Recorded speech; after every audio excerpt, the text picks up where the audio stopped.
Come va lì a Roma? Continua la nostra maratona oratoria, chissà che si cancelli questa riforma sciagurata. L'avvocato Federico Vianelli al telefono con i colleghi penalisti in piazza Cavour davanti alla Corte di Cassazione a Roma, mentre si alternano con la maratona oratoria. L'arte dell'eloquenza dalle aule dei tribunali si esibisce ora di fronte al palazzaccio contro la riforma della prescrizione e sui danni che la modifica potrà creare entrando in vigore dal prossimo gennaio. Avvocati sul piede di guerra che dal 2 dicembre ad oggi hanno inoltre deciso di astenersi anche dalle udienze in tribunale.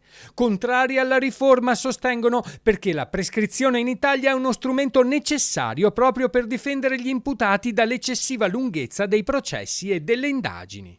La prescrizione, che è un istituto di civiltà che risale prima ancora del tempo dei Romani, assicura una certezza del diritto, una certezza dei tempi del processo. Una persona non può rimanere in balia dello Stato, della pretesa punitiva dello Stato per tutta la vita. Salvo per i fatti più gravi naturalmente, mette uno stop. Senza questo stop non ci sarà più nessuna propulsione, nessuna spinta propulsiva, nessuno stimolo ad arrivare ad assicurare giustizia in tempi ragionevolmente brevi.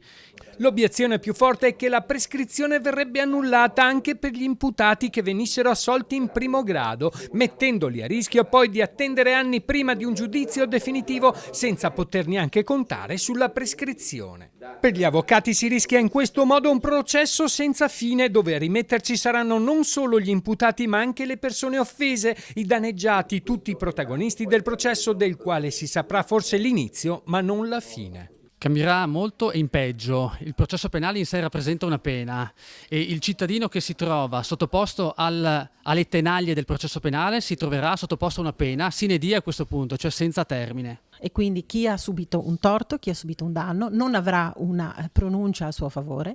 Chi ha subito chi chiede un risarcimento del danno non lo conseguirà effettivamente.